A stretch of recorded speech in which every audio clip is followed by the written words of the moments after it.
இந்தியாவில் சமீப காலமாக புற்றுநோய் பாதிப்புகளும் அதனால் ஏற்படும் உயிரிழப்புகளும் அதிகரித்து வருகின்றனர்.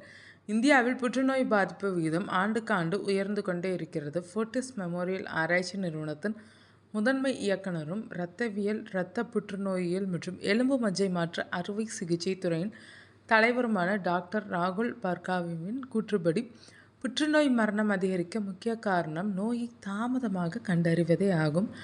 ஆரம்ப அறிகுறிகளை கூட மக்கள் தாமதமாகவே கவனிக்க தொடங்குகின்றனர். இந்தியாவில் புற்றுநோய் மருத்துவ தொழில்நுட்பம் மற்றும் மேம்பட்ட சிகிச்சைகள் தொடர்ந்து முன்னேறி வந்தாலும், அதிக எண்ணிக்கையிலான நோயாளிகள் இன்னும் மிகவும் தாமதமாகவே மருத்துவமனைகளை வந்தடைகின்றனர். இதற்கு காரணம் மக்கள் புற்றுநோயை தாமதமாக கண்டறிவதே ஆகும். இது இறப்பு விகிதத்தை கணிசமாக அதிகரிக்கிறதாம்.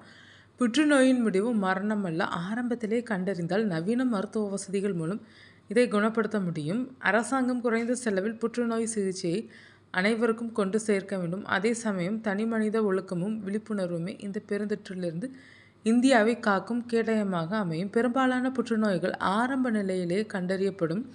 இந்தியாவில் சுமார் 70% புற்றுநோய் பாதிப்புகள் முற்றிய நிலைகளிலே கண்டறியப்படுகின்றனர். இந்த தாமதம் உயிர் பிழைக்கும் விகிதங்களை கணிசமாக குறைப்பதோடு சிகிச்சைக்கான வாய்ப்புகளையும் கட்டுப்படுத்துகிறது. புற்றுநோய் மரணங்களை குறைக்க சில நடவடிக்கைகளை மேற்கொள்ள வேண்டியது அவசியம். முதலாவதாக, ஆரம்பகால பரிசோதனை குறித்த விழிப்புணர்வு மக்களிடையே ஏற்பட வேண்டும். கட்டி அல்லது வழக்கத்திற்கு மாறான மாற்றங்கள் உடலில் தெரிந்தால் உடனடியாக மருத்துவரை அணுக வேண்டும். மேலும் ஆரோக்கியமான உணவு பழக்கம், மது மற்றும் புகையிலை தவிர்த்தல், தினமும் உடற்பயிற்சி செய்தல் போன்றவற்றின் மூலம் 40% புற்றுநோய்களை தடுக்க முடியும்.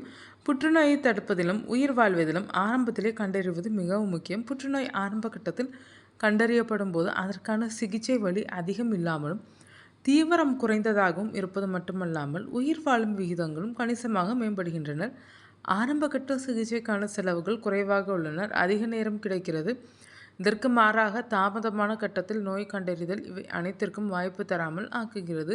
இரத்த புற்றுநோய்களுக்கு நேரம் இன்னும் முக்கியமானதாகிறது. நோயை கண்டறிவதில் ஏற்படும் தாமதம் நோயாளிகள் மிகவும் பலவீனமடையக்கூடும். இந்தியாவில் 70% புற்றுநோய் பாதிப்புகள் 3ஆம் அல்லது 4ஆம் நிலையிலேயே கண்டறியப்படுகின்றனர். இதனால் சிகிச்சை அளிப்பது கடினமாகி மரண விகிதம் உயர்கிறது. மிகவும் ஆபத்தான அறிகுறி என்பது புற்றுநோய் கட்டிகளில் பெரும்பாலும் வலியே இல்லாததான். ஆரம்பத்திலேயே அவை கண்டறியப்பட்டால் சிகிச்சை மிகவும் எளிமையாக இருக்கும். சில சமயங்களில் ஒரு சிறிய அறுவை சிகிச்சை மட்டுமே போதுமானதாக இருக்கும். இது கீமோதெரப்பி அல்லது ரேடியோ தெரப்பி போன்ற தீவிர சிகிச்சைகளை தவிர்க்கும். பெரிய புனரமைப்பு அறுவை சிகிச்சைகளை தடுக்கவும் கூட உதவும். தாடை அல்லது வாய் புற்றுநோய்கள் போன்ற நோய்கள் ஈறுகளில் லேசான இரத்தப்போக்கு அல்லது தாடை அசௌகரியம் போன்ற நுட்பமான அறிகுறிகளை காட்டக்கூடும். அவை பெரும்பாலும் கவனிக்கப்படாமல் போகின்றனர். ஆரம்பத்திலே கண்டறிவது எளிமையான சிகிச்சை மற்றும் சிறந்த விளைவுகளை தரும். மேக்ஸ் மருத்துவமனையின் மருத்துவ புற்றுநோயின் முதன்மை ஆலோசகரான டாக்டர் புவன் சுக், புகைப்பிடிக்காதவர்கள் தங்களுக்கு கேன்சர் ஆபத்தில்லை என்று கருதுவதால் மருத்துவ உதவி நாடுவதை தாமதப்படுத்துகிறார்கள் என ஒரு முக்கிய உண்மையை சுட்டிக்காட்டுகிறார். இந்தியாவில் ஏற்படும் புற்றுநோய் மரணங்களில் 1/3 பங்கு புகையிலை பயன்பாட்டினால் நுரையீரல் வாய் புற்றுநோய் ஏற்படுகிறது. தொடர்ச்சியான இருமல், மூச்சு திணறல், மார்பு வலி, குரல் கரகரப்பு, காரணமின்றி உடல் எடை குறைதல் அல்லது இருமலுடன் இரத்தம் வருதல் போன்ற அறிகுறிகளை ஒருபோதும் புறக்கணிக்கக்கூடாது. தாமதமான பரிசோதனை பல நுரையீரல் புற்றுநோய் வழக்குகள் தாமதமாக கண்டறியப்படுவதற்கு ஒரு முக்கிய காரணமாகும். புகைப்பிடிக்காதவர்கள் தங்களுக்கு ஆபத்தில்லை என்று கருதுவதால் மருத்துவ உதவியை நாடுவதை தாமதப்படுத்துகிறார்கள். 3 வாரங்களுக்கு மேல் நீடிக்கும் இருமல், தொடர்ச்சியான மூச்சு திணறல், மார்பு வலி, குரல் கரகரப்பு, காரணமின்றி உடல் எடை குறைதல் அல்லது இருமலுடன் இரத்தம் வருதல் போன்றவற்றை ஒருபோதும் புறக்கணிக்கக்கூடாது என்கிறார்.